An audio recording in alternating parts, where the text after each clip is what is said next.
Welcome to Biggest Geekest. We are your host. I'm Randy. I'm Joe.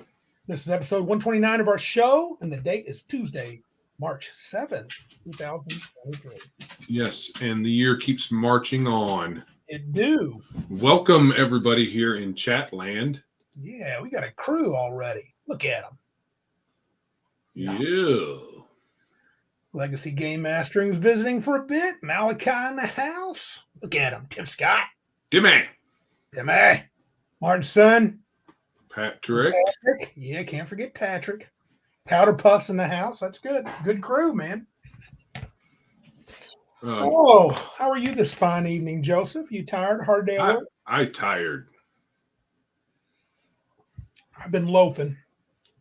Apparently, Legacy Game Mastering needs to clean his glasses or get a prescription. A better prescription. I think he's seeing fine. I don't think so. Unless he's talking about me. I think he's talking about If he's talking about you, nah. He's got some problems. Yeah, okay. Understood. Iron Man, what's up, Daddy-O? It's good to see you. Or his judgment's off. One of the two. Hey, I think he's got it all figured out. Yeah, so worked hard today. That's too bad. I'm on break, so I'm loving it. No, I worked at all. Yes, that does suck. And, I didn't work it harder today than any other day, but, panache. Yes, one of us has to have panache because looks probably isn't our strong suit. So. We got to do something about that. We got to substitute some other way. Yeah, panache is probably stretching for us as well. It might be. It might be. But yeah, walking outside for 6-7 hours is really it's tiring, So good word. There's nothing for it except caffeine or some other drug of whatever. Right. Dude, Elle's got a couple sweet words. I have chutzpah, and you got moxie. Those are good words. Chutzpah. And moxie. Moxie.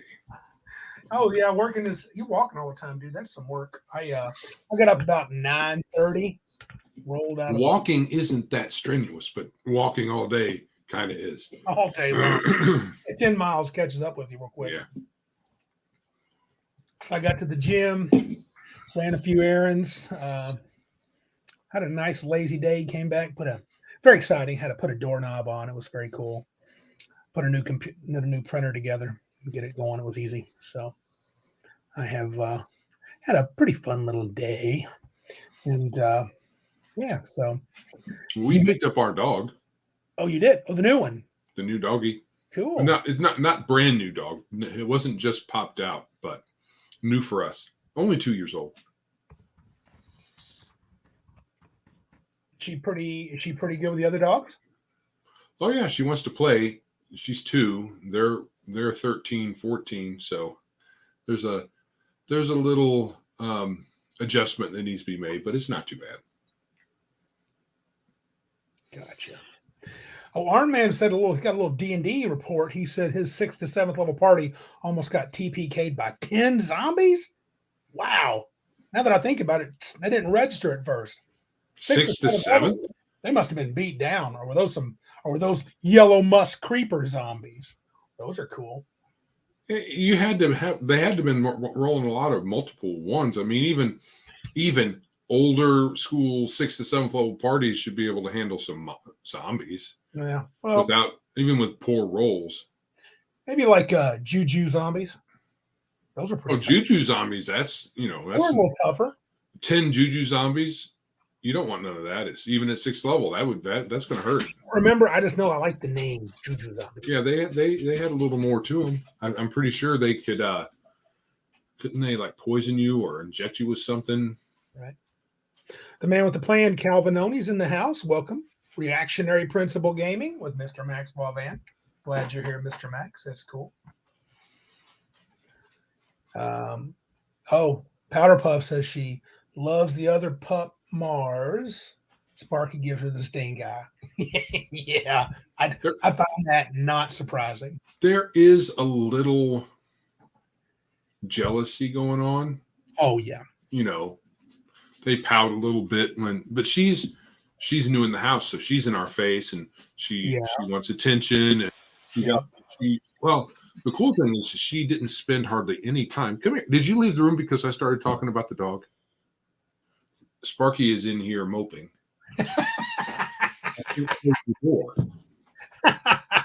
You'll come, you'll nose it open and then lay down and mope for a while. Then we start talking about Elizabeth, and he walks off as if yeah, he's like, screw her. I ain't got no time for that. I'm the number one dog. Come, Sparky. Come here, Sparky dog. Sparky, get on the show. Tonka Todd, what's up? But thank you. Hey, Tonka Todd. Want to throw a big thank you out to Tonka. He spent a couple hours with us yesterday, I think, chatting about some things to give us some ideas, maybe improve the show, help the marketing side of things, give us some good ideas. And we may keep bending his ear from time to time. But thank you, sir. Yes, we haven't had time to make the advice, internalize it and reflect it into the show in full. So hopefully soon. But I did get the notes typed up. So that was good. Do you want to talk about any of it? I think something we can talk about is the audience participation elements. Yeah. You want to talk about that at all? Sure. Do I have those handy? I don't know. I can call. I can just rattle off the top of my head. Sure, do it. Yeah. So, and I think it's a really cool idea. Is so we're planning on doing some online play, and then recording parts of it and releasing it. It's not going to be like actual plays like a lot of people are used to, where there's it's how they're highly produced. I mean, it's not going to be any more highly produced than the extravaganza that we currently produce now. You will see the brilliance that is the. Yeah. So, however, I think what we're going to do is get some audience participation in determining things like setting and monsters and stuff. We'll get input from you guys, and then you'll see it in play. Kind of like we did for Arn. Like we did for Arn Man, was it last week or the week before, where we helped him think about an encounter he needed for a monster in the woods next to a mountain. And we're probably going to poll you guys and do some of that and see what you'd like to see in maybe a certain sort of encounter or adventure or magic item. And I want to see if I can't design an adventure, or maybe some of that shows up. That'd become kind of funny. Anyway, Legacy says it's a terrible idea. Okay. Well, then we're going to do it for sure. Absolutely. If he hates it, it's got to be we will partially wrong, partially right. Right. So yeah, we're going to do it right now. Maybe he's just giving Tonka a hard time, but no, we're going to we're going to try it out, see what happens. Yeah, if it sucks, it sucks. Yeah, all right, I mean, and just because the idea doesn't work for us, maybe because we don't deliver it well, or maybe it's just not the right time. Well, who knows? And the big part of it is we're going to play. So we're going to play. We will have a good time. Yeah. And whether other folks want to watch us doing that, that's fine. I mean, I get it, because I don't have a natural inclination to want to watch any kind of live plays. Yeah. Honestly. So I would respect someone that said, dude, I want to watch you play D&D. I'm like, respect. The only thing I liked watching other people play, and forgive me, I know everybody's going to probably unsubscribe when I say this. I'm going to. Go ahead. I watched Tabletop with Will Wheaton, right? Where he played years ago, though. Yeah, it's been a long time. Yeah, and it would be cool to see how this game played. Yeah, and it was short, and he had other folks in the that were actors there. It was fun to watch. I didn't watch it. I mean, after a while, just like everything I watch, I get bored. So I watched a bit of it, and then I moved on. And online play is not my absolute favorite, though I have been having some fun with it. I played with RPG is Dumb. This past week, did the Rifts thing, had a really good time. We did some really bad stuff, and I caused a lot of it. My character kind of screwed the pooch and caused things to go from bad to worse, but that's all right. That's life in the big city. No one's supposed to know this. Mhm. Really? Hell, we're not supposed to say that, dude. Joe, Nobody's supposed to know that I watch Tabletopless when Randy's not looking. Right, because I'm watching him all the time like a hawk. Yep. Got my eyes on you, Pally. Okay. Watch it. Okay. Does anyone really want to watch other people play games? I think the fact that obviously yes. I think they do, L, and I'm kind of with you. I mean, my feelings will not be hurt if nobody watches, but I'm not doing it just. I mean, it's just trying something different, getting things out. And yeah, I know, dude. Patrick, this was the final result, Joe. Of what? We nuked a town full of innocents. We absolutely did. By we, do you have a mouse in your pocket? My adventuring company, the Legacy of Myth adventuring company in the Rifts world, we did a mission for the coalition, and it was basically straight up town nukage. We killed. Of course it is. They're the bad guys, no matter what Heathen Dog says. So yeah, you got that right, Cal. I am. I'm definitely ratting Joe out on this Tabletopless deal he's got. Yeah. Fine. So anyway, yeah, back to L's comment. I kind of agree with you, but I think there are people, a lot of folks like to watch it, and we're kind of doing it for that, but it's also to kind of just get out there a little bit and to play. So, and if it ends up not going anywhere, it doesn't go anywhere. That's right. And people are like, this totally sucks. You guys blow. So essentially, it may serve two purposes. Mm-hmm. One, get more play in, and two, more content for the channel. Yeah, exactly, which we could use. So, but yeah, I also played Saturday. I played Friday night Rifts, and then I played Saturday night with this guy. Larry Elliott says you could show it live, then afterwards edit it down to 20 to 30 minutes at most at post. That will not be how it starts. No, it'll start with 7 hours of gaming. We will play. Watching it, your computer will not shut off until it's over. We will play, then record, and then post and see what happens. Yeah. Hey, Ryan, Aqualith Media. Glad you are here. Legacy says, strip RPGs. You either get tons of views or lots of reporting. Well, I'm sure the latter if it's us. Yeah. But Saturday I played Savage Worlds. Okay. And that was fun. Tried to get them to the Deadlands setting. Got kind of I have a variant of sort of what's the Quantum Leap type campaign going, set in a futuristic Blade Runner type universe. And we didn't quite make it, but we had a heck of a time, had fun. 3 or 4 of us played, and it was really a good time. So good fun was had by me this past weekend.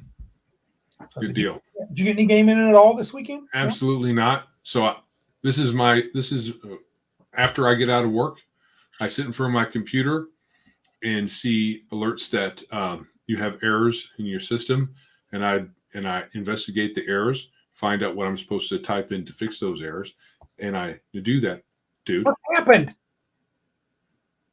Okay. I was typing something. Yeah, okay. So Garth is throwing some he's saying, yeah, do it. Extra content, good. Extra content, yeah. So it's not going to replace what we do here. No, this will be the main thing, dude. Come on. So yeah, I enter those commands. It supposedly fixes it. Mm-hmm.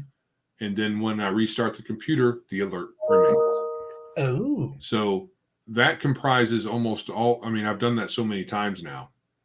Right. And I can't open certain programs. I can't open my email program. Whoa. That's weird. No. I double click it and it doesn't do anything. Sits there and says, screw you, buddy. I'm not opening. Yeah. So, yeah. Lots of fun. I finally narrowed it down to what is specifically wrong. So hopefully I can fix it this evening if I can stay conscious long enough to do it. Gotcha. So, you ready to Chat GPT? Hey. Oh, who's that? Sure. I have to learn how to get Chat GPT to do that. I know also because Mr. Max Bavan says Chat GPT is great for troubleshooting problems. Give it a try, especially computer issues. I'm pretty sure especially since there's a lot of chat programs out there that they use Chat GPT and make it seem like there's an actual, they tell you it's a person, but it's not. It's something like this. But yeah. And apparently Chat GPT can write programs too. So yeah. Cool. So, yeah. It could literally help you fix that then, huh? Oh, it could have perhaps. Theoretically. But you have to learn. It's not just, hey, Chat GPT, fix my PC. Right. You have to ask questions correctly. You got to frame the questions and sure. Like any kind of current AI, it has its limitations, even as great as it apparently seems to be. It shouldn't be too hard. It's just I honestly didn't think of it, so I will have to keep that in mind. All right, so is it time to head into topics? Yeah, I think it's time. Our first segment is kind of we're calling it controlling the narrative in D&D and other games, and this is something that Joe and I, especially with the advent of 13th Age, we taught that there's a concept of giving players control of the narrative. And when I say with the advent of 13th Age, what I mean is our experience with any of that crap, because I would never let players control the narrative. That would not only would I not let it, it would never cross my mind. And I'm not sure any of you would have ever even thought to even ask to quote unquote take control somewhere of the story. When narrative stuff first came out, I was like, what? Yeah. So the idea, so going off the definition, and I didn't like any of the definitions I found. Here's the closest. I won't put it up, but a way of presenting or understanding a situation or a series of events that reflects and promotes a particular point of view, sort of like that, except for the point of view. The representation in art of an event or a story. So that might be the closest for RPGs. And the first thing I want to talk about is, and I guess I mostly see it this way, the narrative is the GM's tool and responsibility. And this connects very tightly to what Arnman had a few weeks ago when he supposed the question, what if you come to a chest, Joe? I say, Joe, there's a chest. And you go, my thief unlocks it. And then I say, what do you see? And we discussed this a little bit. And never ask the player to tell you what's in the chest that you put in front of them. That's what most people say. Tonka is telling us to tell them to like stuff. We'll do that soon. No, he's not telling us to say that. He's saying it himself. Oh, okay, cool. He's helping us out. Thank you, Tonka. Right. So, and I don't mean for the narrative to be story time, but whenever it's not like, okay, as a DM, yeah, I'm not going to come to the table with a few random, okay. To boost the algorithm, comments as much in time. Okay. I'm not going to come to the table with a bunch of random charts and just see what the players do and totally wing it. Other DMs can do that. I'm not doing that. So for me, the narrative is setting up the story, having an idea. And when I say set up the story, I'm not talking the railroad. You can get, I know people are thinking that already. I'm not. But I'm saying I've got a plan. This is what I'm going to offer up. Let's see if they bite. If they don't, then I'll wing it. And there still will be a narrative. Because if I'm coming to the table thinking, okay, the orcs are attacking the southernmost edge of the kingdom, the local duke wants to send these guys out to do it, so they call you to the keep, say, hey, would you like to do this? We'll pay you this much gold. And Joe's wizard like, no, last time we did it, you reneged on part of the money. We're not interested in doing that. We're not going to be doing this for you. Forget it. And so get out of my keep. And so then the player's like, hey, why don't we go check and see if maybe we can scout into the orc homeland, and maybe we can get some of their gear, some of their crap, some of their gold while they're over here attacking the southern part of the kingdom. Or maybe they're like, you know what? Joe's like, I got a magic item I need to work on. I need to kill 4 bullets. Let's go do that. I know where those live. And so I'm going to wing it, and I may have them encounter some of the orcs if the area is near that. I may have nothing happen with the orcs. And so my story can 100% veer based upon what they do. This is the thing. What you have isn't a story, a narrative. What you have are chunky bullet points. Right. You don't just have, most people just have bullet points. Right. You won't suffice with just a regular bullet point with just a line. Yours are a little more chunky. So you have chunky bullet points because Right. that's you. Yeah. And there's no definite like flow chart associated with them. Some folks want that too. They want the bullet points and they want a flow chart, and they want the players to go down the flow chart the way they have already prescribed. But that's also not necessarily all that is encompassed by the narrative, quote unquote, because the narrative also encompasses the setting. Mm-hmm. You know, what the characters have already encountered for setting, the personalities of the various NPCs that they've already encountered. Right. So all that's part of narrative as well. So I think so too. And it can be developing, and it can be seat of the pants. It can happen as at the table, and mostly will. Even when I plan stuff, you guys constantly never do what I ask. Tunka is resoundingly confirming what El said. He said the algorithm is based on the first 48 hours of interaction, it seems. If folks here come back after the live stream and leave a comment on replay, this will help. Okay, so that's an important thing. I have started a comment by Patrick. I don't want to put it up yet, though, because it goes to a different part. I'm focusing more now. The narrative is the tool of the GM. I think the DM needs to use that. I mean, I can't. I get folks to do their own random stuff, but I can't. I have to come to the table with something. mm-hmm. I want to be thinking about the protagonist and the antagonist. Who's going to try to start something? What's going to make the players want to do something? Can I bring back an old villain? Maybe there's a demon that escaped your clutches multiple times, and he comes back. He's starting more crap. Right. So yeah, I think that would be a thing. About as much narrative control I think is suitable to the player. Mm-hmm. It's kind of like the same way to describe personal rights, right? Mm-hmm. My rights end at my arm length, right? Right. I have personal space. I control all of that. So when it comes to my character, for the most part, the narratives I can deal with, like his personality, where he's from, who he's interacted with in the past, his background, that kind of thing. Though the player and the DM should work together on that a little bit if you want to have more than a couple of lines of background and your motivations, all that stuff. That's all the purview of the character or the player of that character. The DM should not step on that. Mr. Tunka Todd said the adventure/story setup 100% relies on the group playing different strokes for different folks. Absolutely. Right. Some people really love the whole sharing the narrative thing. Yeah, and I'm not going to, like I said, I'm going to have a lot of planned.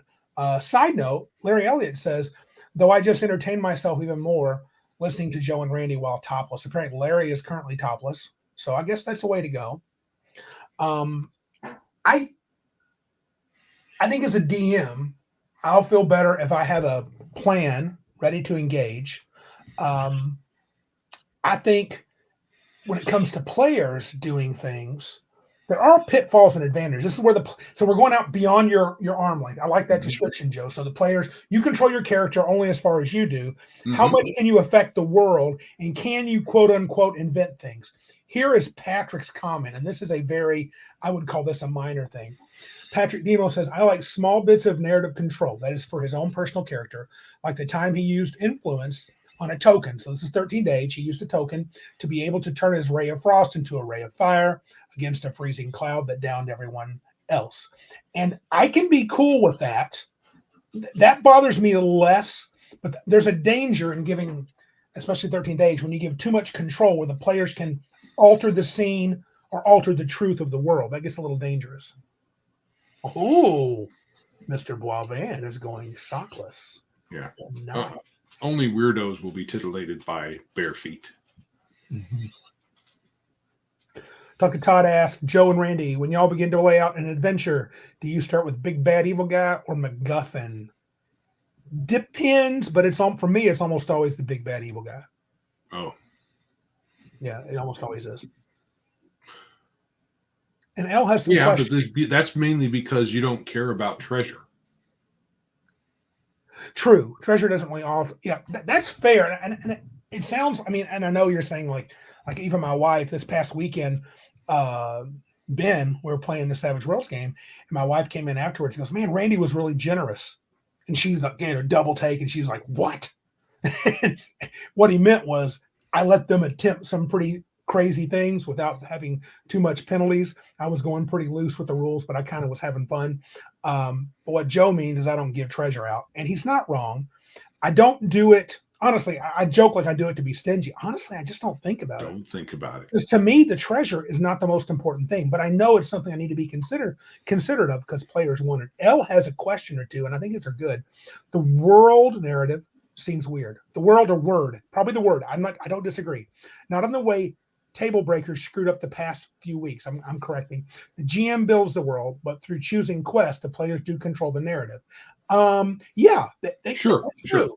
The narrative is in many ways outcomes. Yes, that's what I'm saying. But I'm going a little further now. In 13th Age and other games, we could, like Patrick said, he could have a token and he could use it to get a reroll or use it to affect the narrative. So if he needs to defeat that freezing cloud that's dropping everybody, he wants to use his ray of frost to become a ray of fire. So you use some magic words to manipulate it. It's very open-ended. It's not meant to be game-breaking.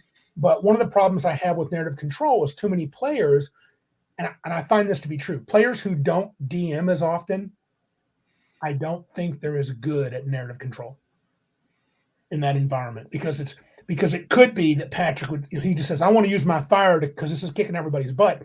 Can I alleviate some of the problems by letting my ray of frost become ray of fire? Whereas someone else, and Patrick DMs quite a bit, and that's fine. Someone else be like, I want to use my ray of fire to consume. Well, L, I am fluid in typos, but that's because I make a lot of them too, brother. So don't worry about that. That's me. I do it too. Yes, and he's demonstrating your fluency. Yes, I'm good at making them and usually reading them. By I imagine he left his typo in this thing that's about typos. Because that should be fluent, right? Not fluid. Although Randy might be fluid in some way. Yeah. It is 2023. He's allowed to be fluid. Yeah. According to some. Patrick comes back with those 13th Age influence tokens seem to be too often used to make hard changes, or you just use it as an instant pass to obstacles instead of using it as a helping hand. Yes. And I think sometimes to make it interesting,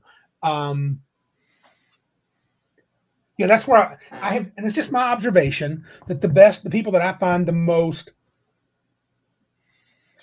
skilled at doing it is people who have DM before, or DM significantly. Not that but there's some players that are natural at it without going overboard. Others sometimes seem befuddled. And at our table, when we're playing 13th Age, you can just use it to get a reroll or something simple. Yeah. Mr. Balvay makes a good point. I think you can leave more narrative control to the player if the boundary of the worlds are more clearly defined. If you're in a setting like 1920s America, players are less likely to do crazy stuff. Agreed. Right, because especially if it's just a modern day, like a gangster game, you know that there's not magic, so the most you're going to do is do some crazy action like you might see in a movie that's still questionable, but that's the way it can go in a game anyway. But yeah, I think a problem kind of with the narrative thing is the use of meta currency. Yeah. Because meta currency and narrative control go hand in hand in a lot of games. And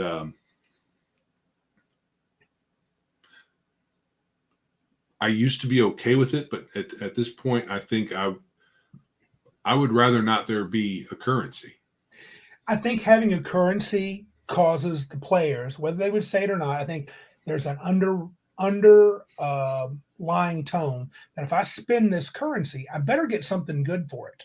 Right. And as a DM, you hate to, because I've sometimes done that in play. Even with Joe, I can't think of an example, but I know what happened where he does something and he's like, okay. And I can tell he's disappointed in the result of his little currency that he spent. He didn't get as much as he would have liked. And whereas maybe I'm not being fair, but my thought is I don't want to do too much because he can throw the balance out of whack, even if he didn't intend that. Legacy Game Master makes a good point. He says, that is why I hate Fate. I hate Fate because of other reasons. The points in that game let you get away with almost anything. I think Fate is a different beast. I don't disagree with you. I think you have to, I've said it before, I think Fate could work, but you better have a bunch of people that want to tell a cool story, and they better all be willing to let their characters have some troubles, really get in some hot water. Otherwise, it won't be any good. Right. And, that Fate, it's built with that. All these games that have the narrative, either tokens or some other meta currency, they're all built with that. So if you play that game and you use those things, that's fine. Yeah. But I don't think it would be something good to add to a D&D game. Yeah, it can be a problem. Malachi says, and this is also, Elle mentioned Savage Worlds Bennies. Malachi says, I don't let players to use Bennies to change the narrative when he runs Suede. Suede actually was the first time that Savage Worlds added that change the narrative part to Bennies. Bennies had a mechanical benefit where it was get a reroll, add this much, or do this or do that. There was only certain things you could do with Bennies before, save your life or whatever. I'm a little more okay with getting a reroll or something like that. A reroll it's nice, but it's not game breaking, and it doesn't cause you to have to sit there and think about it for a while. Either you want the reroll or you don't. Cal, or whatever. Right. Cal says, so it's like an X card, sorta. Sorta. I mean, not really. It's more like I think Armin made a good point here.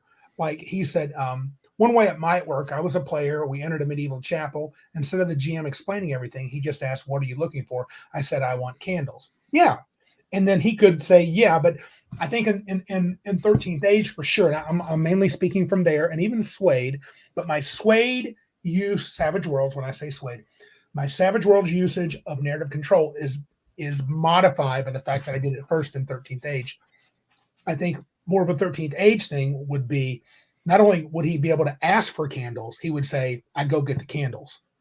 I'm going to use my bin. He would hand the Benny to me. I use chips and I must have been whatever. Hands the Benny to me.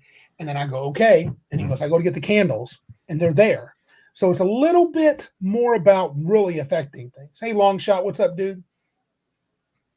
Long Shot. I think he's a DVR army. So yeah. And that to me, okay, I know that's a specific example. If you use like in 13th Age or Savage Worlds, a Benny, to guarantee that a particular resource is available to you when you go shopping or whatever. Sure. I wouldn't do that. Okay, when you say you wouldn't do that, I would just say, hey, we're going to go to the place and I'm going to get candles. And then if you say, for some weird reason, there was a run on candles, sorry about your luck. Yeah. I might, if candles or some resource that you could buy, something. I would be more apt to say, I'm going to use this Benny. And on the way into the store, I hear an interaction that they're out of whatever now. You just bought the last one. Mm-hmm. So I will, instead of going into the store, I'll accost the person coming out and say, hey, I hear you got the last one. I'll give you 10 times the cost for it, whatever. I'll make it work without changing what you've done. So you've said that they've all been bought, but I'm going to preempt slightly. So maybe slightly change. Yeah. That would be more something I would do. I wouldn't just say, I mean, because if you use a Benny for something that mundane, I think it's kind of a waste. But you also, like you're saying, you don't want them to change something wholesale. Like, the dragon's out of breath weapons. Here's my Benny. Right. When there was an example, and even 13th Age says you got to control that as a DM. A group of mid-level characters were trying to cross this chasm, and there was these vines hanging in this hanging over the chasm, and the objective I thought they would have to get across it by swinging. Now, realizing 13th age, it takes a while, pretty high level character to be able to cast fly. That game doesn't let fly invisibility creep in early, and so they're going to swing across. And one of the players was like, "Well, I got a Benny. I know I'm real good with the Emperor, and he's told me that there's a bridge here, and I know where it is." He was just like going to create a bridge. And so I told him, I said, "Well, you can keep it if you want, because that bridge is now, you're by it. It's been destroyed." So I didn't let it happen. And I at first I felt bad, but I was like, that's just going to defeat the whole purpose of any challenge whatsoever. In retrospect, I might should have let it happen, but I think it was not the best way to use the Benny, and I'm not sure that player, he was trying to use the win button, right? Well, that's what these things can be. They can These can be sort of a sword fight between the DM and the player. The DM puts up a roadblock, and the player goes, "Ha ha ha! I'm getting around the roadblock because I have this little shiny thing in my hand." And you can throw all this to the curb, like Mr. Max Boivin says here. As the GM, you can also pick up the cues from your players. If a player asks, "Does the guard wear a tabard?" you get to decide. Yeah, sure, why not? So the players present it as, and that's a way to do it, because I've seen Joe do that too. We play D&D. He goes, "Randy, would there be this here?" And I'm like, "Yeah, that sounds good." So basically, and it is him trying to make something happen. Oh yeah, DVR's in the house. Thank you guys for coming by. We appreciate it. Yeah. Sometimes things go undescribed, right? Like a particular, like the town guard's colors, or what someone may be wearing or carrying, or something that might seem minor, but could be important if you use it correctly. So that's why I might ask something like that. Right. And you don't need freaking bennies for that. No, you really don't. And to be fair, in Savage Worlds, the bennies do a lot more than narrative. Narrative control has been tacked on recently. You could throw that out like Malachi does, and it makes no difference. The game plays perfectly. But I don't think that I should be able to and allow that. Then as they cross the bridge, it falls. It crossed my mind, dude. It crossed my mind. It's one thing to inquire about the environment and try to use what you present to my advantage, or a player should do that. That's good play.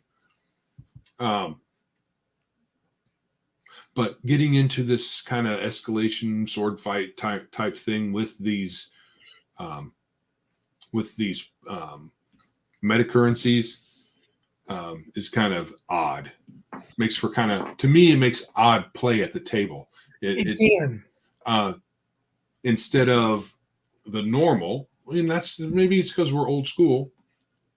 The DM presents, we ask questions and react to what he presents, and then things may change, and it's back and forth that way. Instead of here's the thing, haha, no, it's not. In 13 days, I don't like that. I fell in love with narrative control for about a year or two. And then quickly, after I played with a lot of different people, I saw the warts. Joe fell out of love pretty fast. He really liked it initially, and then he was like, I don't know. And I think you don't need that. I think Mr. Boivin's comment in particular is enough. I also think that there is a danger of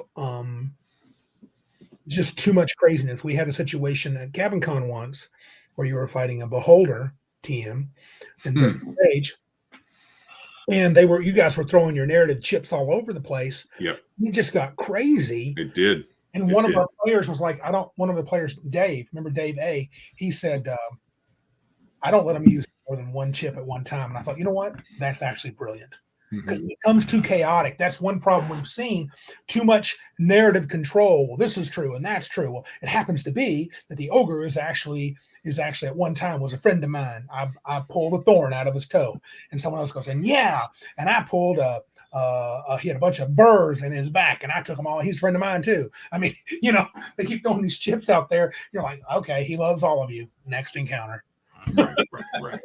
No. And the wizard's like, no, he doesn't just love me. He owes me a big favor because one time in band camp. Yeah. So.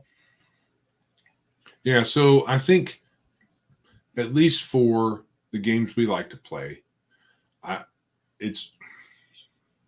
prefer just the normal order of events, low on negotiation. One of the things that these metacurrencies and narrative control end up bringing along with them is lots of negotiation at the table. And it can be a little irritating.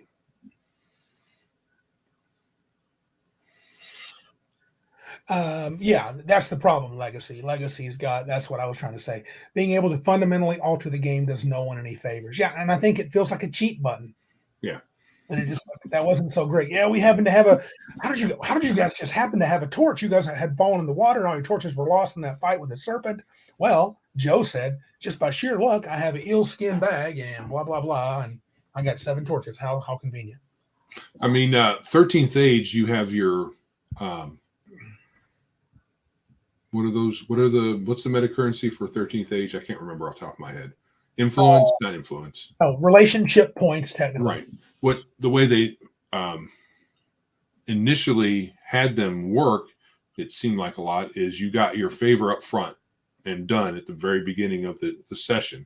So the way they described it a lot was your buddy in whatever faction brought you a magic item. That was kind of a big thing at the very beginning. That's one of their suggestions, yeah. Yeah. And I would prefer something like that. Yeah, and you get your thing, you're done, and then let's play. Yeah, that was kind of unique that you could have magic items show up as a gift by the quest giver to help you on an adventure. Not that you couldn't do it in D&D, but I just hadn't thought about it in forever. And of course, what player doesn't like magic items, especially in my game? Joe be like, "What? You give me a magic sword off the bat? Okay, I'll take it." Yeah, but no, because we went away from that pretty fast.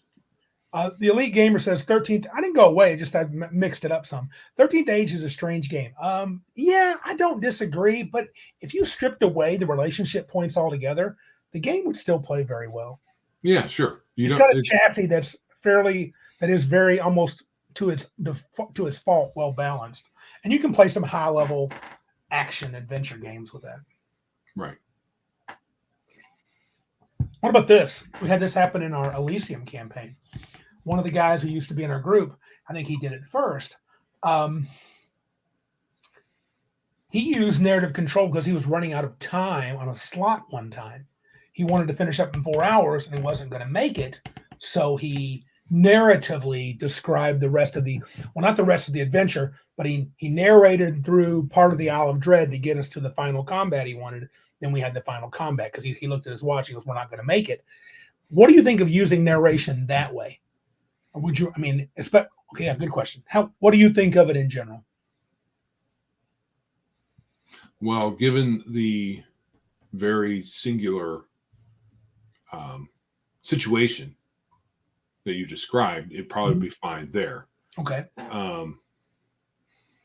As for the DM, right? The player didn't do that. The DM did that, right? Right. The DM did. The DM described. Right. We weren't going to make it to the end of the adventure that night, and there was no opportunity for these same 5 or 6 players to come back together next week or 2 weeks at all. It was a random pickup game and a one shot. So yeah.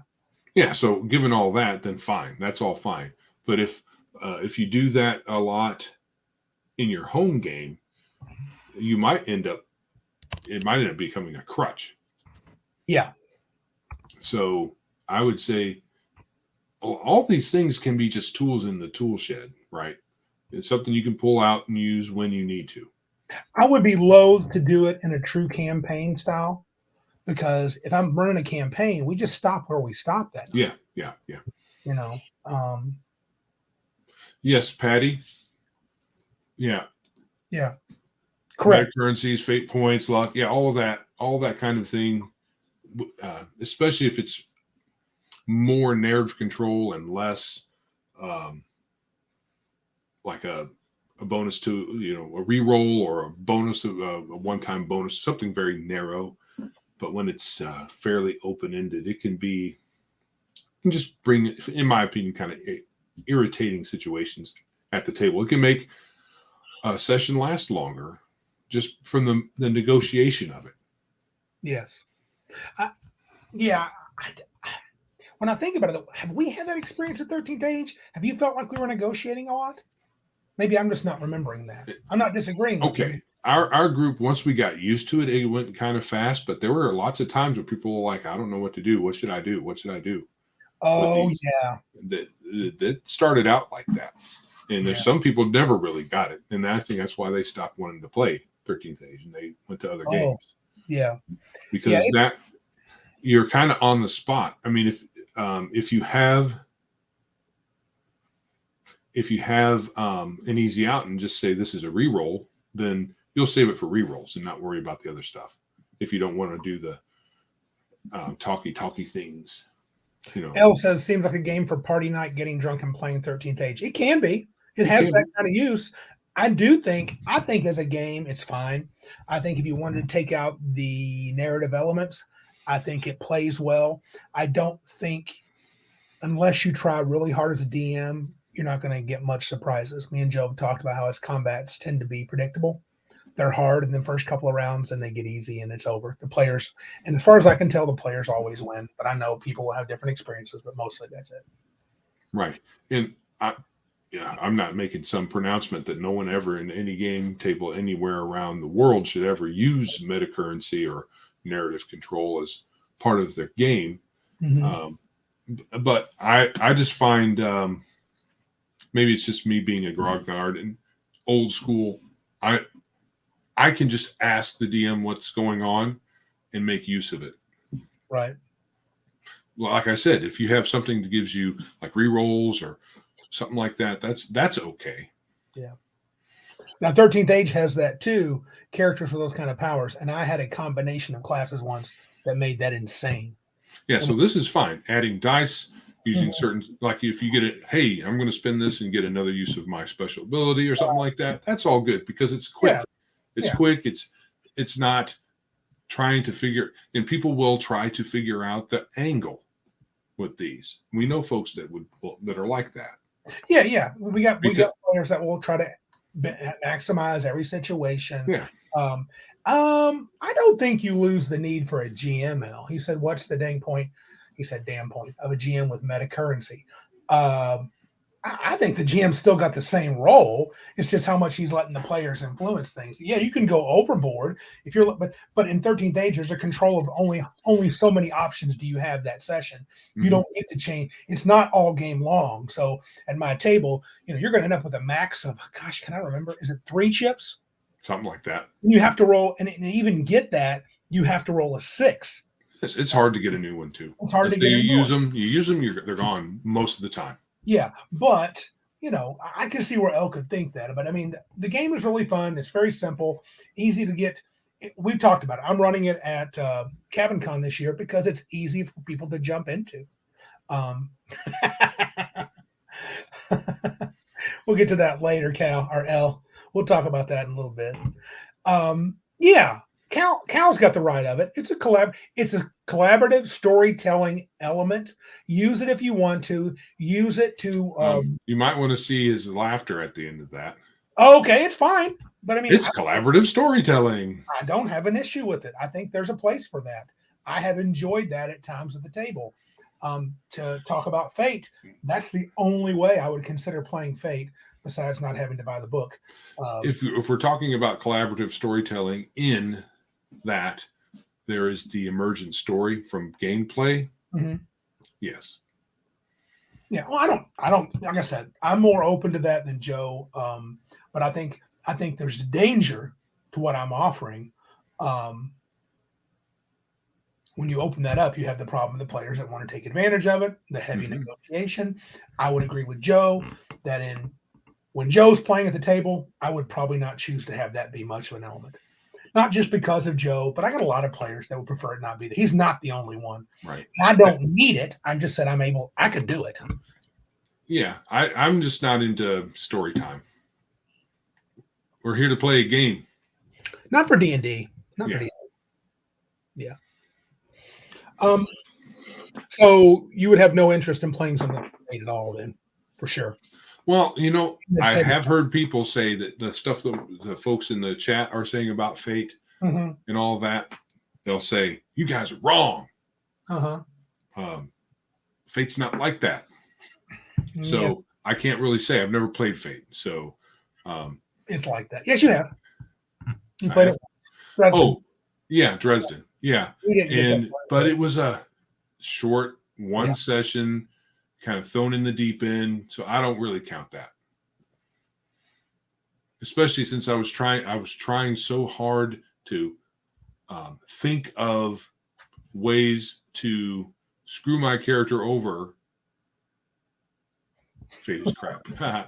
So with Dresden, Dresden pisses everybody off until like 3/4 of the way through the story, Mhm. gets the crap beat out of him, and then the last quarter of the story is him playing all the cards that he got dealt by pissing everybody off. He pulls in favors, and he has all these secret things that he doesn't tell you directly.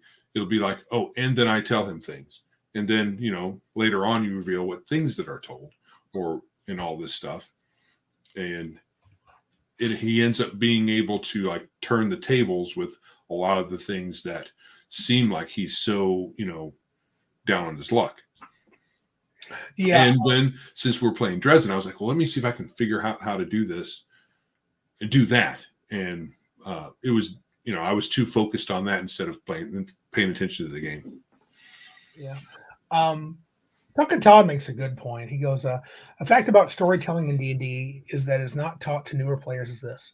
The story is shaped by your actions, decisions, and dice rolls. The emergent story. I agree. And I think that's the fun way to play. I mean, it may sound like I'm not that guy, but I do like it. I think it's the best. It's the most enjoyable way to play when I'm surprised and they're surprised. Who makes Dresden game? You remember? Fate. The Fate people, evil crap. Oh, Evil Hat? Yes. I would never buy it. No way would I buy. Yeah, those are the same guys who said, if you're blah, blah, blah, don't play my game. Right? Now, to be honest, I have bought Fate Accelerated. I have bought the Dresden File books, but that was before he came out with all that crap. So, Matt Barninger's in the house. Barninger, hey. see him. Oh, I should warn folks that my computer could just stop working at any point. At any moment. And then you'll have me all to yourself. Well, I will have to rejoin with my phone or something. That'll be awesome. Jeez, Joe. My opportunity to shine. He's going to come right back in. Oh, well. I don't know. Like I said, I'm not opposed to narrative control for the players. Very limited. I like what a lot of people said. I'm not inclined to play it the full Monty the way 13th Age and other games do. I think Fate's a different beast altogether, but it has more narrative sharing completely. It's definitely, I'm not sure why you need a GM in that one, but just to play the bad guys, I guess. So right.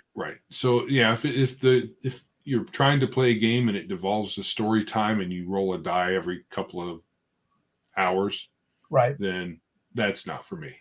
Fair but enough. I keep getting told, not me being told, but I've heard so many people say that's not Fate. That's not how Fate goes. Okay. You guys that hate story are wrong. Okay. Whatever. Dude, they can play Fate every day for the rest of their life. I don't hate them. Do what you want, man. Yeah. Not for me. This tabletop RPG hobby isn't just D&D or OSR. Right. Some of us might think it's the better part of it, but that's just an opinion.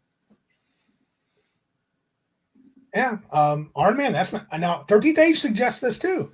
He says, Iron Man says, my expectation of giving players narrative control is to ask them where they are going next session, what they're looking for. I will work on that for the next session. Yeah.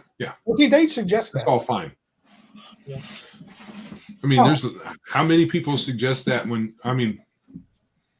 the question comes up like on Twitter. I don't know what to do next. And 50 people will say, ask your players what they want to do. Patty Sparrow, they could try Die 10, especially when the core book is put on BGE later this year. Hey, remind me, Joe, I got to tell you something that Patty said on his he had a little podcast. Did you watch it? He did his a live stream on painting Monday. I think it was Monday morning. Was that when it was, or Sunday morning?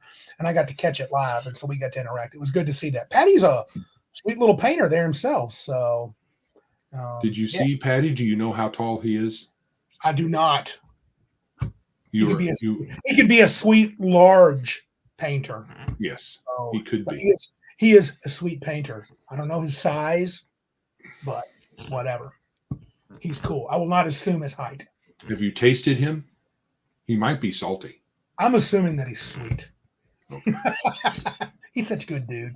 And his son also. You have to have him tell you sometime about his cool names for his kids. They got some great names. So. Oh, that's awesome. Yeah. So Sunday morning. Yeah. You have to be large to Dom Scribe. Dom Scribe. Yes, he can. I've heard some of that. This is Cal talking to El. I still don't know how Shauner can read minds to see if a player is role playing. Oh, look, guys. I guess he wants us. I don't know. Whatever, man. Do your thing. Whatever. Everybody's got a different way of playing, and they end up finding people of like mind to sit at their table and play. That's right. And then they all have a good time, and that's fine. Yeah. If I can't ask a question, then I'm just going to say this isn't for me. I'm out.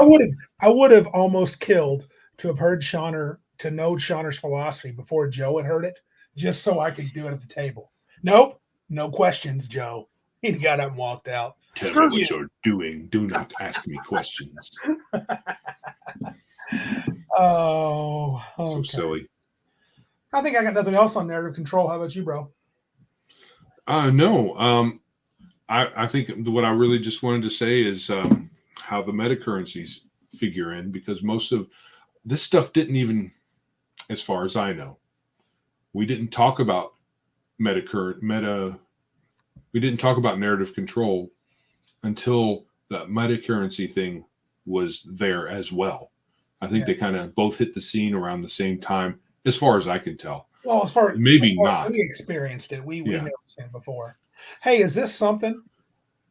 Oh, you should do it. Tell them to do the stuff before I start screwing things up here. I'm messing around with the banners. Dangerous. Yes, you are. You should not be allowed to hit random buttons. Oh, that's the appropriate one right there. Where's that at? Can I get access to that? You see the little banner, like, share, brand, where it says brand. Do you see that? Yes. Under banners. Oh, now, yeah. Oh, dude. I shouldn't have told you. What I should really just do is take away your privileges. You should not. One of these days, Joe's not going to feel up to it, and I'm going to be running this crap. In any event, like and subscribe. Yeah. Comment. And comments, like it was said earlier, are more. Definitely interact here in chat if you feel froggy. But commenting after the fact is good as well and helps the algorithm out. Yeah, I'm not sure how much the chat commentary helps. It helps us. El said it first, then Tunka backed it up. Yeah. I didn't know this. Violence Solves Everything says Warhammer Fantasy Roleplay has had its fate points since the first edition. Granted, in that edition, they were only for use as a get out. Yeah, which they needed it because that was deadly. Right. I'm going to, El. One of these days, Randy will do review unboxing. I've got them all, so I'm going to do that for you. I'm going to do a series of unboxing Planescape. 100%. Re-unboxing. Right. Oh, I got to write that down. Re-unboxing, because you've already unboxed it. I've already unboxed all of them. And I'll show you my sweet laminated maps, too, because I laminated them all, which is why I could never sell them, which I never would anyway, because they're precious to me. My wife is apologizing for yelling at the dogs. I don't know. Can you guys hear it? Did you hear any of it? I didn't. Not recently. Good night, Legacy. Take care, bud. Thanks for popping in. We appreciated it. All right. So I'll move on to some WOTC crap. I'm going to try not to do too much of this. Okay. This is a WOTC crap alert. If you don't want to listen to it, and we don't blame you if you don't, move along. Take a break. Go get a drink. So the latest bull crap that WOTC is pulling Well, I mean, are they directly responsible for this? Or is this the No, production, the movie production company? stupid writers. Yeah, so who knows who hired them? I don't. Somebody here may know. Yeah. But some soy boys they have over there writing for the new, who have written for the new D&D movie, bragged about emasculating the male characters. But should we really be surprised? I mean, it's one thing. It's more like for me, it's like an eye roll because of course that's what they would do. Because well, so many folks have commented on this, but not only would they, of course, would they do it, but it's like something they're proud of. Yeah. I mean, look, guys. Okay, you can watch a movie if you want to. At this point, I don't know why I would watch it even on free for streaming. I just don't even care. I mean, they are so idiotic. Oh, right. Patrick says this, but it wasn't for woke reasons. What else would it be for? They think you're stupid too. Not only do they hate you, they think you're stupid. Oh, they think it's okay. So back in the day, I don't know if you would call this emasculating, but back in the day, our sort of namesake, Monty Python, yes, those guys used to wear dresses and do all kinds of things for comedic reasons, right?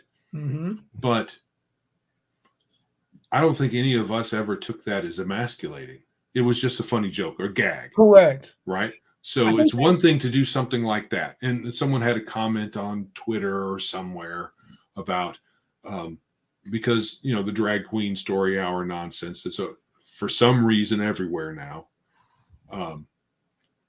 which is appalling to have kids go to. Yep. He made the comment or he showed a bunch of pictures of ladies in drag from back in the day, or men in drag from back in the day. And it was all jokes. It was all people who were doing it for comedy. Except maybe, no, that was comedy too. All of it was for comedy. Yeah. The more recent ones had some kind of serious part to it, like Tootsie and Miss Doubtfire, right? They all had their kind of serious part, you know. But it was all comedy. It was comedy, yeah. Right? But it wasn't an emasculating sort of thing. It was just, I'm going to put on a dress and act funny. Yeah. But when the writers do it on purpose, we're emasculating them and they think they're funny. Yeah. And they're really not. No, not at all.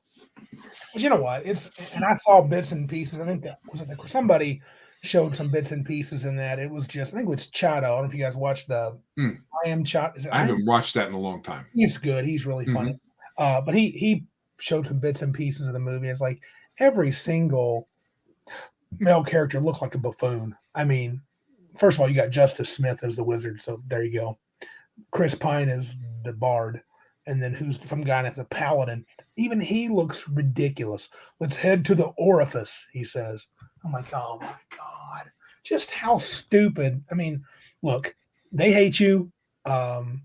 They despise you. They think you're stupid. I mean, they told you we're doing it because, well, we're woke. By saying they didn't do it because they were woke multiple times means they are. Don't watch their stuff. Don't support them. Our man said something earlier, and I think he's being funny, and I want him to be extra funny. What did he say? He said this. WOTC is my number 2 game company. Is that the one you like to poop on? Because if that's the case, they're number 2. Yeah, number 2. Who does number that's 2 for? That's a South Park reference. Oh, okay. I didn't know.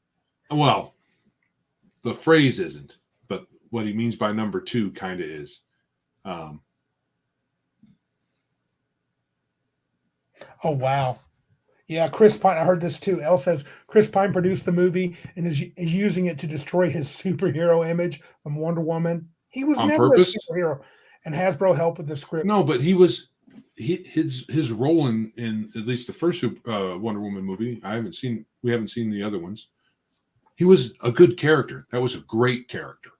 Yeah. Right. Him and those other fellows that they were cool. They were all men and they were heroic, superhero maybe not, but right. but they were definitely heroic. Yep. When the odds were down and he sacrificed himself. That's the hero thing to do, is to sacrifice your life for other people. Yep. And is he purposely wanting to get rid of that? Does he think it's weird or stupid or bad for men to be heroes? He's a wuss. I don't know what his deal is. Green Apple said he lost the last shred of hope I had for the movie. My hope was already gone, but dude, you are a true American hero giving them that chance, but they don't deserve it. Yeah, I didn't. I had no shred. Yeah. So I don't know. I mean, there may be one day when I got nothing else to do and it's totally free that I might watch it, but I don't think so. I can understand after Star Trek, right? Star Trek, Wonder Woman. He's the strong hero type. He doesn't want to get typecast, right? Mm-hmm. I can understand not wanting to be typecast. That if it's that's fine, but he shouldn't have to purposefully, emasculate himself to break free of that. I don't think. Just play different roles. I mean, it's silly. Yeah. I mean, I don't put it past him. He's an actor. He's not. Yeah. He's not young. I think he's in his 40s, isn't he? Yeah, he looks like all the actors, male actors. 40, dude. You're still. It's the new 20, dude. Right. But no, I haven't given it a shot. Any serious thought. When they first said there's a new D&D movie, I said, oh, whatever. Yeah. Well, none of them have been any good. So, Crafty Matt makes a good point. Playing against type is the in with the current D&D crowd. Yeah, there's a crowd of people in 5e. Yeah, they might be preaching to the choir. I don't know. The in thing. Yeah, I got you, Crafty. But they play against type so much. It's stupid. It's just everything's against type. So that's I don't know what to say about it. If everybody's a special snowflake, then nobody's a special snowflake. And there's no type to play against anymore. No. Because it's not the type anymore. You know what? I don't mind Michelle Rodriguez being a badass female barbarian. Those exist. People have played them in my D&D table. Yeah. I don't care. But the men can still be heroes. Even the weak bard who's not physically strong can be an awesome hero. Let him be that. Adventurers are by their very nature heroes. What are you doing? Yeah, against type is the new type. And they're saying that the wizard is, Crafty Matt. Joe will hate this part. I want to play a wizard, but I want to be like a dumb wizard. Right. They're saying the wizard is the biggest idiot in the whole show. And from what I've seen, yeah, for sure. What's up? What's the freaking point of that? What's the freaking point of that? Well, this is stupid. That'll be what's his nuts from the cartoon show again, the one you hated. Presto. Yeah, let's have a wizard who can't do anything. In the whole series, he cast one spell that was good. Yeah. That was it. And that was the one where they had the magic items at in the plane. Who's it? In the home plane of Tiamat. Yes. Right? And all of their magic items kind of energized when they were there with her. So it's not because of any other reason, but it was the story. Everybody's magic item was super boss. Yep. At the very beginning of the episode, if I remember correctly, they did that at the very beginning of that episode. Mm-hmm. And then the rest of the episode, he was, crap again. Yeah, I think he had a moment of good. I think he cast a couple of spells. The cartoon's fun for Sometimes they accidentally were useful. Like when he had the water geyser come out of his hat, it ended up being useful slightly. Right. Yeah, stupid. It's going to be it's going to be a colossal piece of crap. There is no way around it. And Patrick had made a comment earlier. He still wants to see it because he just can't. He had to watch Willow, and that's okay, man. You watch it if you got to, and I may eventually watch it, but you just know it's going to be garbage. It's not going. It can't be good. No way.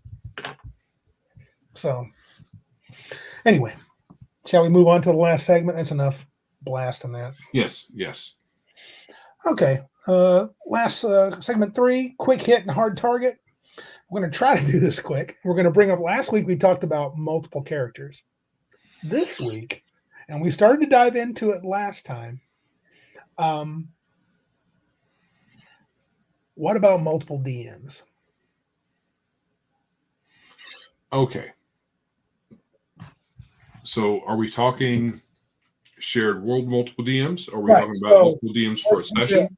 Well, let's clarify it out. What if we have multiple DMs where this is the rarest of rare. I've never seen it, and I've heard of it. They shared the duties at the table. Okay.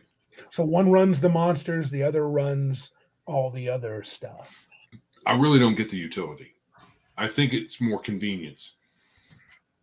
Right. So you've got two people who both want to do a thing on a particular day. So then they kind of capitulate and say, "Oh, I guess we can just share." And I know there are husband and wife teams that do that. Right. Because, the husband can often just spill, "Okay, really? I was trying to avoid looking over there. No, I didn't. You had to show me. You had to remind funny, me." though. It is funny, dude. I'm sorry it was. Our man started it, though. He said 6 DMs and 1 player. Every time I try to get that thing out of my head, no, you just can't. I was watching that Roger guy, Uncle Roger. Uncle Rod. Okay, it's a YouTube channel that Patrick introduced Jenny and I to. Oh. Where Uncle Roger is a hyper Asian. Okay. Right? Very thick accent. Okay. And he critiques cooking YouTube videos. Right. And he mentioned that in one of the critiques. It's worse than blah blah blah. I'm like, I have successfully navigated the world almost at least a year, maybe 2, without hearing that reference. Okay. And Al just brought it up.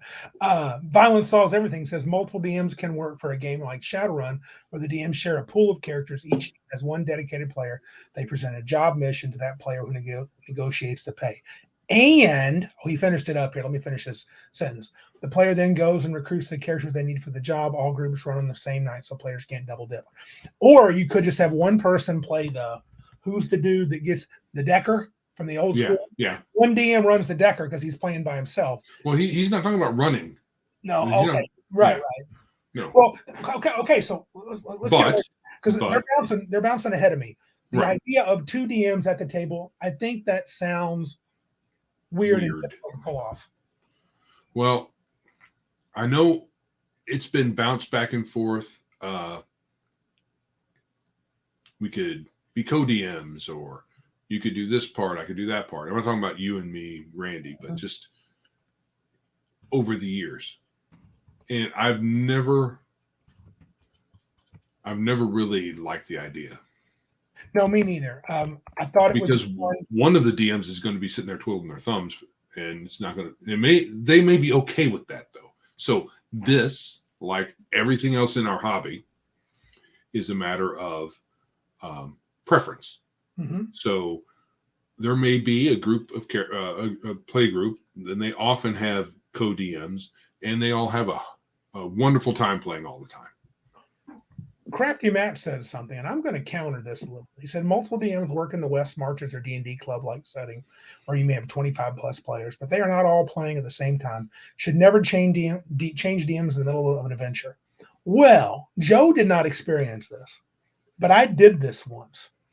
I changed every hour. One of the players took over as the DM, and they picked up where I left off. We were doing a kind of like a telephone situation where you start the story and pass it on, and we had a heck of a time. I would never do it again, and I swore that I never would. It was one of those things where it was fun, but the game did not end anywhere where I thought it was going to, and the players did a pretty good job. So that was a weird one-shot experiment, but I would agree with Crafty Matt. Probably not a good idea. And he's leading into the idea, what about a shared world? So let's suppose, and like Elysium, but let's back off from Elysium. We talked a lot about that before. What if we just said, hey, we're going to play in the world of Greyhawk, and anybody that wants to DM can? How would that be bad, and how would that be good? Well, that's a totally different situation. All right, correct. I'm changing it up. That's right. So because multiple DMs have different DMs, and they just run different groups in the same world. That's fine. That would be fine. Okay. What you need to have, though, is either a loose conception of what the world is, so they can all do their own thing, or all the DMs are okay with a shared set of suppositions, right? Right. And that's where you're going to run into some problems with multiple DMs in that scenario. And that's where we ran into problems with our shared world. Is Right. It's like herding cats. You say, this is the deal, and you have multiple other DMs not adhering to the deal, which is fine because you don't really want to hamper the DMs.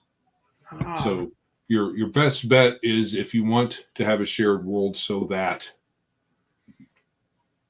it serves a purpose for your gaming club group. You have a lot of players, a few DMs, and they don't want to have to worry about having lots of different characters.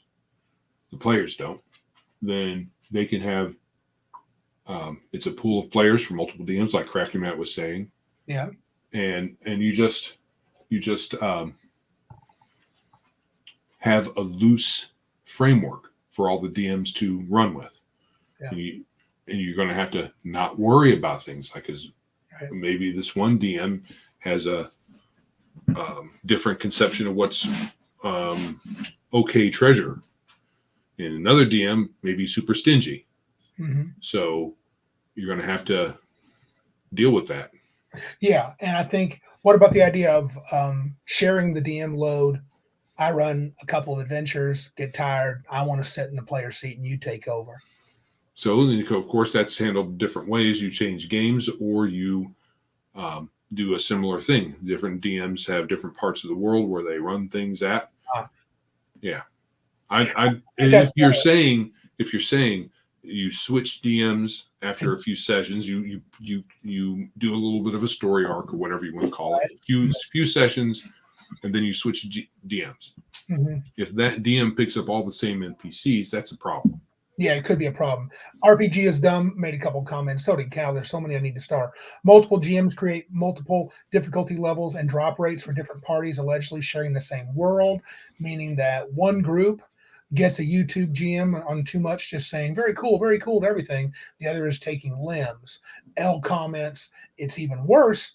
One GM affects the town another group is resting in. Party A died because GM B, and Party B caused the town to burn. Right, sure, that could happen. Yeah. There could be some overlapping thing, and you're like, well, your party's dead because the other party decided to nuke the town. Yeah. So there's issues. So I think your best bet with that issue is that the DMs run in different areas of the world. Yeah, or maybe, but they can still have overlapping consequences. So but that wouldn't have to be that much, and if it was, it could be fun. I mean, if you only have a couple of GMs, 2 or 3, and they agree to certain conceits, it will work pretty well. But you're right. There's a lot of, it would take 2 DMs or 3 GMs that really want to work together. Cal says he's had a co-DM in games I used to run at conventions, mostly because we could handle combat better. For 8 to 11 players. Yeah. Oh, sure. Co-DM. I guess that's a caveat there. If you want to have a huge amount of players, then a co-DM can come in handy. I imagine that's the case. Yeah. Yeah, and Patty says the same thing with different characters, different universes. That's probably good. I think with co-DMs, can you have a rich world, consistent world that way? Probably you can if the DMs work together. If you just agree, things happen, they are what they are. The players that are in the Heartland jungles in Greyhawk have no influence on those that are at the edge of the Black Ice to the north, and those campaigns may never cross. And if they do, it is what it is. So. Yeah, it depends. Rich world. I mean, rich by rich. Here's what I mean: that everybody feels like, man, our actions have consequences. The things we've done, Randy doesn't ignore them. They have come back. Whereas other players, if they're playing with multiple DMs, some DMs may drop the ball on something that's important, or just change it completely. If you're like switching chairs, but staying in the same group with the same characters, that could be really tricky. Yeah, it can be. Yeah. I mean, because and you have different DMs of different skill levels, and this kind of goes into what was being said earlier, where they have different quote unquote difficulty levels. Yep. And you might get away with murder with the one DM, and the other DM puts the hammer down, and that's going to be a skill level issue. And it's going to come down to if you really want to go with that with your group, with your larger group, right, you might have to get through situations where that happens. Bumpy and weird. It goes bumpy and weird for a while until you figure out and you get your stride. And it may end up being okay if you work through the issues, and then all the DMs may be firing on all the cylinders with, an occasional hiccup here and there, but it may work out. It all depends on the group. L says 1 GM per world. I think in general that's a smart move. Yeah. But you avoid all these problems, and you just it's the best move. I think you'd be better off to do. I think Patty was saying one guy ran Chalk, the other one read Esper Genesis. I don't know what that is, but I've heard of it. I don't remember. Tonka Todd says this. He says, I've played in one shots before where one DM ran the adventure and the co-DM role played and rolled for the monsters and villains. I did that at Gen Con, played with a group, and this guy ran a 5e, the first 5e game I'd ever played, and it was quite fun. They did a really good job. One guy was he was just doing the fighting. The other DM was doing all the narrative and role playing. So he was just moving monsters around and attacking us, and that was kind of cool. It definitely made the combats exciting when you had a player controlling the monsters, and he was trying pretty hard to kick our face in. Yeah. Was he also playing a character at the table, or did he just control the No, monsters? he was sitting right by the DM. The DM was doing all the description, and he was like, and so the vampires attack. And so he goes, this guy comes over here, powers attack Randy's character. This guy comes over here, tries to bite so-and-so. The other DM was doing all the actual combat part. I played once, dig this. This is a cool situation. This was near the end of 2nd edition. I was at Gen Con. There was a group of guys, 3 guys. They had headsets and they were connected. They were playing a time hopping game, which is dangerous. A group of us were 1st level. Another group of us were 8th, 9th level. And then the other group was like 15th or higher level. We were the same characters at different times in our careers. Some wizard was doing time hopping shenanigans, and we were separated by curtains, each group, and the GMs were talking back and forth. And every so often, this is where I got an idea for something I did at Gen Con once. There would be some time effect, and a character from one timeline would hop back to the other.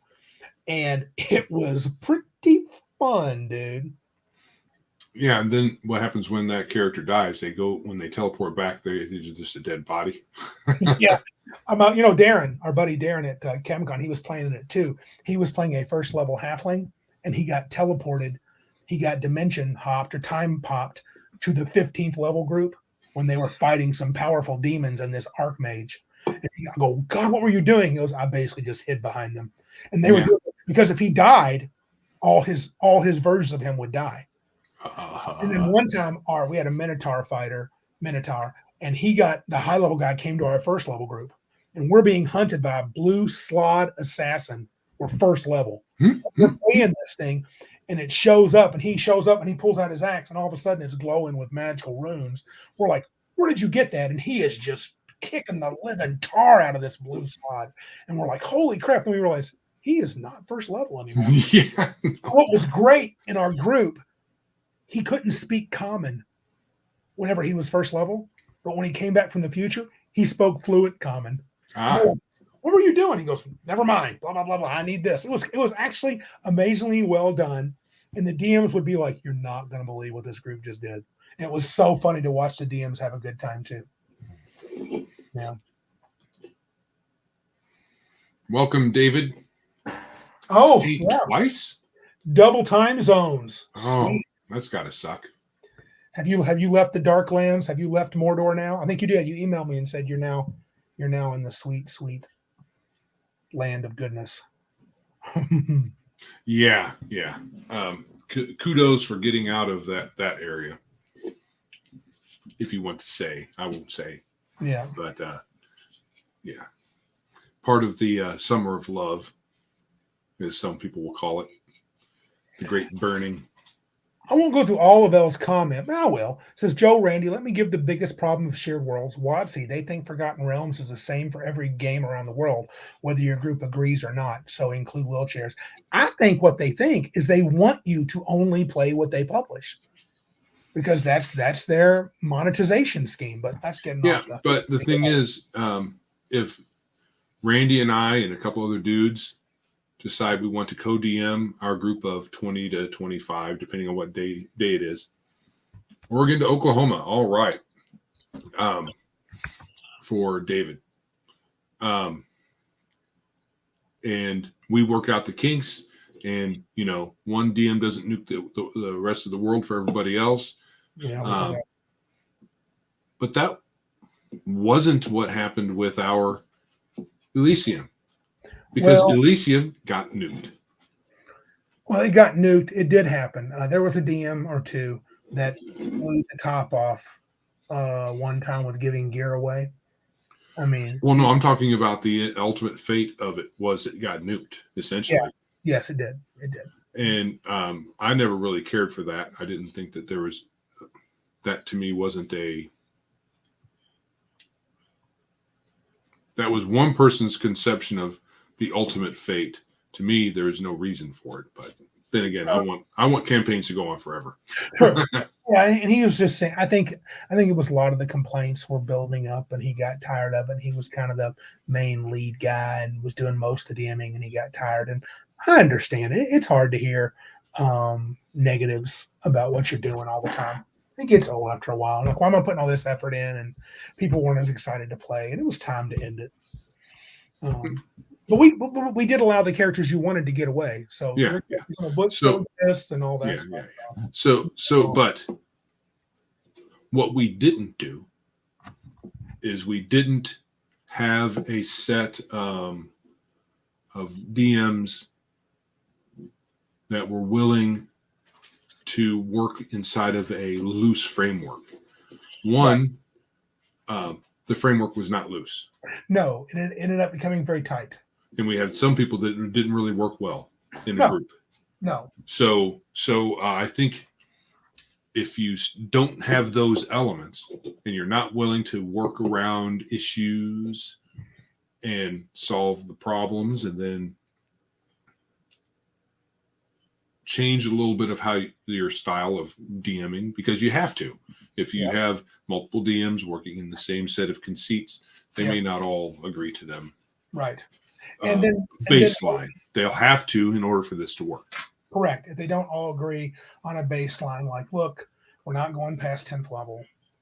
We're going to do this. We're going to limit magic items this way. We're not giving any spells beyond 6th level. We're not doing this. I mean, it's just a matter of making a decision, and it will work well. But I have a question. Oh, wow. Patty's offering to help with I'll just star that. We'll come back to that.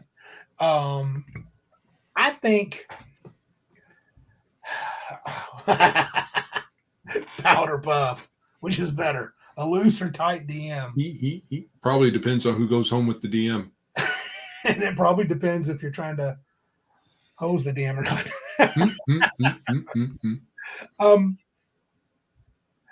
I feel like if you had multiple DMs, probably the best way to do it is each DM has his own setting, system, campaign, and you could alternate games. So you could have a D&D, Savage Worlds, Scarlet Heroes, D&D, Savage Worlds. The players are just going to have multiple characters.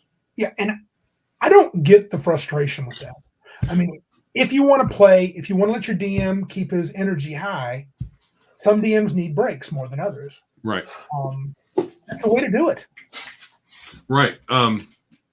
I think it's not only wanting one character at all. I think there's maybe one person in our group would love to just have one character and that's it.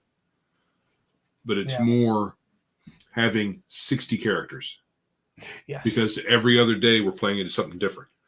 But I think it'd be fun to come together with a group of 5, 6, 7 people and say, okay, like if I'm running the game, I really like to DM, so I'd be the first. I want to DM. Does anybody else want to DM at some point? And do you have something in mind? Or if you do, bring it up. And when I'm ready to put a pause on my game, you can take over. Yeah. But let's just not do millions and millions of characters, because I get it. If you play one character once, and we're doing a little bit of that right now, but we're going back and forth to the same. We've gone to one setting. We're going to go to another setting twice. So far, it's been 1-1-1, but I think it's gone pretty well. We've played in the current setting. We played a 5e game. We played Warp Shell with ICRPG. We played Beyond the Supernatural. Tim Scott ran us through that. We played Savage Worlds set in a dystopian future, and next we're playing Savage Worlds set in Deadlands. So but the premise is you can have different characters, but that different character is really the same dude in the Blade Runner setting. Right. And for me, my preference is to have a small set of characters I can come back to over and over again. Yeah. But I know that that's not how it always works out. So I'm open to playing one shots in different settings. And you know what's really the most important? What? For me? Yeah. Is who I'm playing with. Yes. You know, the group of guys and guys and girls that we sit down at the table with. If we all get along, all of these little nitpicky things like I only want one character or whatever, right, it kind of fades away because we're all having fun. Yeah, true. But multiple DMs, I think in the end, I'm basically with L. Yeah. But I think the best solution would be to just each DM to run their own setting. Yeah. If you're going to, it resolves. You don't have to worry about trying to get horseshoe everybody into the same thing. And the second best option is, look, have a super loose setting. Let the player DMs do what they want. Don't get worked up if things don't work out the way you would like as a DM. Just kind of roll with it. And the third best option is pick 1, 2, 3 DMs and say, hey, let's powwow and have a meta plot going on. And we're going to make it happen with 3 different groups. If you really want to be invested like that, which takes time commitment, go ahead, but you better be invested or it'll fall flat. So, and Powder Puff hit it. As long as someone brings cookies, we're good. Yeah. Ginger snaps, right? I have a new replacement snack for all sweets. Oh, what's that? Bacon. Oh, man, that sounds good. I'm down with that. Pound of thick cut bacon, you cut it in half, makes you have little bits like this long once it's done cooking. But they're still substantial because they're thick. You don't need anything else. Munch on that all night. RPG is dumb. 5 GMs and 1 player about a character with a crumbling mental state. I don't know who I am. Mm-hmm. Didn't they had a superhero show about that? Legion. Legion. It was just Legion. Yeah. Bacon is meat candy. I agree. Yeah, baby. Goodness. All goodness. All right. I think we didn't quickly hit that as much. We never hit it too quick, but that is a tough target. Some folks like multiple DMs, some don't. So, shall we move on? I think most players don't give a crap. Probably. Most players. People who are most of the time playing, I don't really. I mean, I do care who the DM is because sometimes they're not very good. Yeah. But I'm still mostly going to have fun time. Right. Even with a DM that I don't think is as good as somebody else like you are. Right. I'm going to have a good time. Well, it takes a really, really, really bad DM. Right. To really make you have a bad, yeah. Yeah. The truth is, it's just not right to compare DMs to me. Yeah, probably not. Let's slide into some random geekitude. And I'd like to start off with something different if I can, because Patty brought this up, and so did Flady. He needs to get some time off. A big geek con. If we end up organizing one, I want to so bad I can't stand it. He said he'd be willing to put together some framework for something cool. Okay, we got some ideas on that too, buddy. You talking about the game? I'm not sure. I'll talk to Patty about it. I got the feeling he's offering a little bit more than just a game. So, I would like to make Big GeekCon happen. I talked a Big GeekCon game, and I haven't really backed it up yet. I'm going to have to look into that. But right now, I have a place that I could still get, and it would be near September. So that was for Flady. He was asking about that. Let me really see where I am at the end of this week and see if I get something done. And I may borrow Patty if he's willing to be a part of it. So that's all I have for any kind of report. Anything on Big Geek Emporium or other things you wanted to talk about, Joe? I would so love for there to be something, but there is not, mainly because of technical issues. I'm working on getting perhaps changing hosts because the tech support where I'm at right now really blows. It's kind of poop. Yeah.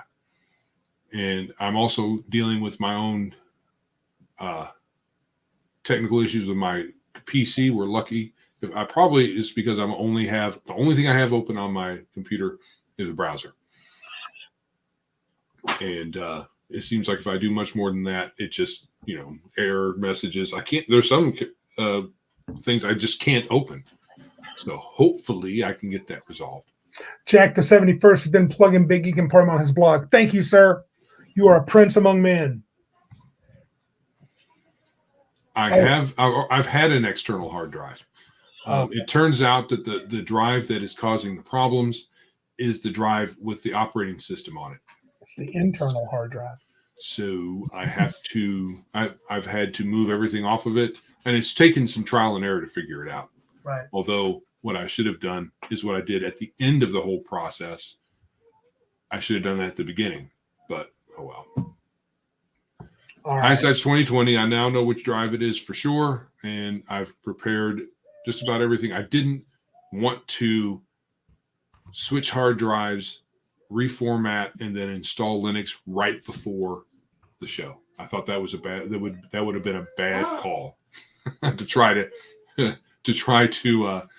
repair everything. I already have a replacement drive for the operating system drive, and the cool thing is an NVMe drive, which is essentially it's cool. Well, it's attached to the motherboard. Oh, okay. Directly, so no cables. So I've not had this sort of solid state drive before. I've never had a solid state drive for a PC ever. So right. And this was really inexpensive. I got it attached, ready to go. I just have to, do the thing.